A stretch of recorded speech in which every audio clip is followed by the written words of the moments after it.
Welcome back to DBL. Is your truth enough? For Franky Carrillo, it wasn't. In a battle of he said versus he said, Franky lost, and with it, 20 years of his life. That's today's Freedom Files Wrongfully Convicted.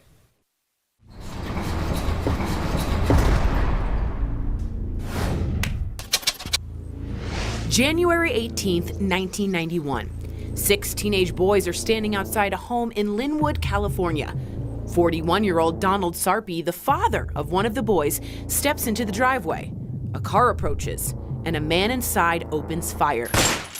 Donald is shot and killed. I used to live in Linwood, where the crime occurred. Now I was living in Maywood. And so I wasn't aware of, what was going on or what crimes were committed. Police show a photo lineup to one of the boys.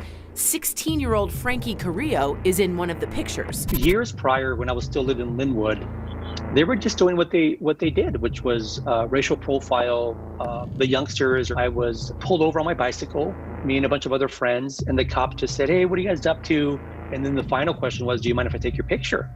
No one said no. Everyone's underage, and here's a law enforcement officer. So we said, sure. The teen names Franky as the shooter. He is arrested and charged with murder and attempted murder. There is no physical evidence tying Franky to the crime. Instead, the case hinges on Scotty Turner, the boy who chose Franky's photo the night of the crime. But the DA understood that wasn't enough. What we know now was that Scotty went and told the other boys that if they ever show you photographs, take picture number 1.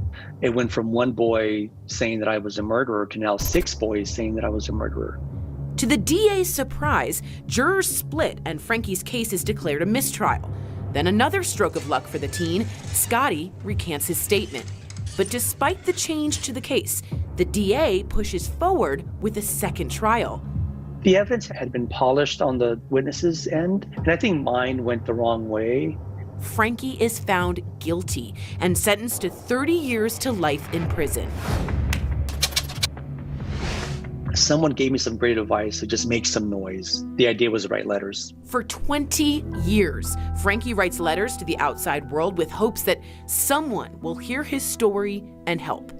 We're really talking about like miracle level thinking here, which is almost like foolish. And I'm sure people were thinking, just Franky, let it go, man, just stop. While thumbing through an old file from his investigator, Franky finds startling new evidence. And lo and behold, in that file, I discovered a 3 or 4 page in legal yellow paper, a handwritten, what looked like a confession by someone. But the biggest turn in his case comes from his witnesses. All of them join Scotty and recant their statements. They officially admit that they made a mistake. In March 2011, Franky's conviction is vacated. The petition is granted.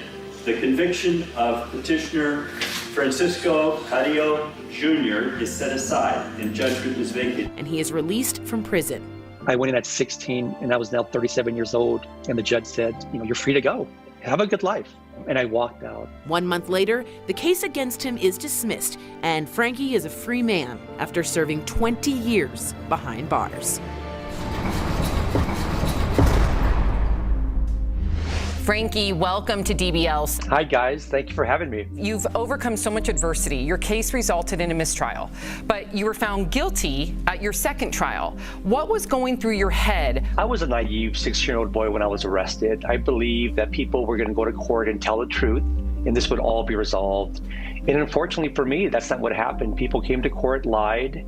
And so when I heard the verdict come back with the guilty decision from the jurors, I was devastated. I fell quickly into a state of mind of just like, what is going on? Sadness, depression, stress, and then, I'm a human being and just trying to hold on tight. Your case rested solely on the testimony of teenagers, all of whom eventually recanted. What are your feelings towards those men right now? These boys were manipulated. They were used, sadly, by a lone deputy who was operating under this pretense that he was above the law.